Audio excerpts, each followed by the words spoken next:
ಸ್ವಾತ್ಮಾರಾಮಂ ನಿಜಾನಂದಂ ಶೋಕಮೋಹ ವಿವರ್ಜಿತಂ ಸ್ವರಾಮಿ ಮನಸಾ ನಿತ್ಯಂ ಶ್ರೀ ವೆಂಕಟಾಚಲ ದೇಶಿಕಂ. ಗುರುಬಂಧುಗಳಿಗೆ ಪ್ರಣಾಮಗಳು. ಇಂದಿನ ಗುರುವಾಣಿಯಲ್ಲಿ ಅಂತೂ ಗುರುನಾಥ ನಮ್ಮನ್ನು ಗೆಲ್ಲಿಸಿಬಿಟ್ಟ. ಒಂದು ಮಠದಲ್ಲಿ ಗುರುನಾಥರು ತಿಳಿಸಿದಂತೆ ಒಂದು ಕಟ್ಟಡದ ಮೇಲ್ಛಾವಣಿಯ ಕಾಮಗಾರಿ ನಡೆಯುತ್ತಿತ್ತು. ಆ ದಿನ ಮಳೆಯು ಬರುವ ಮುನ್ಸೂಚನೆ ಇದ್ದರೂ ಗುರುನಾಥರ ಆಣತಿಯಂತೆ ಇಂಜಿನಿಯರ್ ಅವರು ಕೆಲಸ ಪ್ರಾರಂಭಿಸಿಯೇ ಬಿಟ್ಟರು. ಅಲ್ಲಿ ಕೆಲಸದಲ್ಲಿ ತೊಡಗಿದ ಎಲ್ಲರಲ್ಲೂ 45 ಚದುರದಷ್ಟು ವಿಶಾಲವಾದ ಮೇಲ್ಛಾವಣಿಯ ಮೋಡ್ಲಿಂಗ್ ಕೆಲಸ ಆಗಬೇಕಾಗಿದ್ದರಿಂದ ಆರಂಭಿಸಿದ ಕೆಲಸ ಮುಗಿಯುವ ಮೊದಲೇ ಮಳೆ ಬಂದಲ್ಲಿ ತೊಂದರೆಯಾಗುವುದೆಂಬ ಆತಂಕ ಇತ್ತು.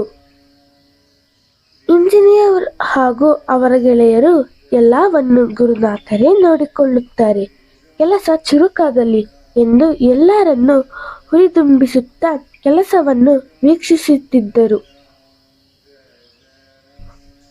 ಈ ನಡುವೆ ಗಾಳಿ ಮೋಡದ ನಡುವೆ ಸಂಘರ್ಷ ಶುರುವಾಯಿತು.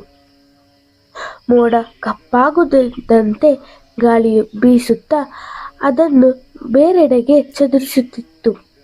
ಅಲ್ಪ ಸ್ವಲ್ಪ ತುಂತುರು ಮಳೆಯಾಯಿತೇ ವಿನಃ ಕೆಲಸ ಯಾವ ಅಡ್ಡಿಯೂ ಆಗಲಿಲ್ಲ.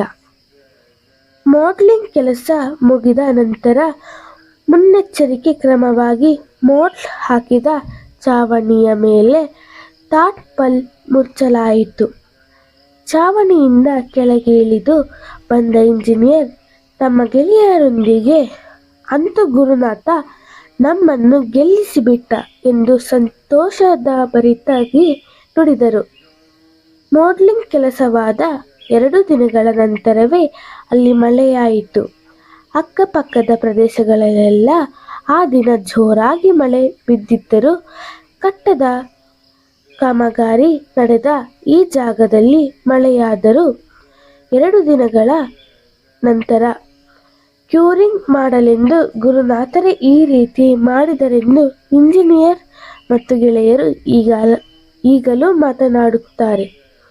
ಗುರುಬಂಧುಗಳ ಜೀವನದಲ್ಲಿ ಈ ರೀತಿ ಘಟನೆ ಅನೇಕ ನಡೆದಿವೆ ಹಾಗೂ ಈಗಲೂ ನಡೆಯುತ್ತಿದೆ. ಗುರುಭ್ಯೋ ನಮಃ. ಅವು ಅನುಭವಿಸಿದ ನೋವನ್ನು ನಿನ್ನ ಮಗಳು ಅನುಭವಿಸಬೇಕಾಗಿದೆ. ಒಮ್ಮೆ ಗುರುಬಂಧುಗಳೊಬ್ಬರು ಗುರುನಿವಾಸಕ್ಕೆ ಬಂದು ಗುರುನಾಥರಿಗೆ ನಮಸ್ಕರಿಸಿ ತಮ್ಮ ಮಗಳಿಗೆ ಹೊಟ್ಟೆ ನೋವು ಬಂದು ಸಾಕಷ್ಟು ಔಷಧೋಪಚಾರ ಮಾಡಿದಾಗಲೂ ವಾಸಿಯಾಗಿಲ್ಲ ಎಂದರು. ಗುರುನಾಥರು ಅವರನ್ನು ಕುರಿತು ಜಿರಳೆ ಸಾಯಿಸಲು ಔಷಧಿ ಹೊಡೆಯುತ್ತೀಯಾ ಎಂದರು. ಅವರು ಹೌದೆಂದು ತಲೆಯಾಡಿಸಿದರು. ಅದಕ್ಕೆ ಅವರು ಆಗ ಅವು ಅನುಭವಿಸಿದ ನೋವನ್ನು ಈಗ ನಿನ್ನ ಮಗಳು ಅನುಭವಿಸಬೇಕಾಗಿದೆ. ಇನ್ನು ಮುಂದೆ ಔಷಧಿ ಹೊಡೆಯಬೇಡ, ಜಿರಳೆ ಓಡಿಸಲು ಬೇರೆ ಪದ್ಧತಿ ಜಾರಿ ತಂದಿಕೊ ಎಂದು ಹೇಳಿದರು. ಜೊತೆಗೆ ಹೊಟ್ಟೆ ನೋವಿಗೆ ಪರಿಹಾರವನ್ನು ಸೂಚಿಸಿದರು. ಅದರಂತೆ ಅವರು ಮಾಡಲು ಹೊಟ್ಟೆ ನೋವು ವಾಸಿಯಾಯಿತು. ಗುರುಭ್ಯೋ ನಮಃ.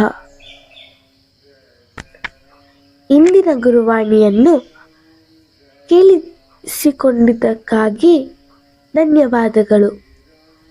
ಬದಲಾವಣೆ ಯೂಟ್ಯೂಬ್ ಚಾನಲನ್ನು ಸಬ್ಸ್ಕ್ರೈಬ್ ಮಾಡಿ, ಶೇರ್ ಮಾಡಿ, ಕಮೆಂಟ್ಸ್ ಮಾಡಿ, ಹಾಗೆ ಲೈಕ್ ಕೊಡಿ.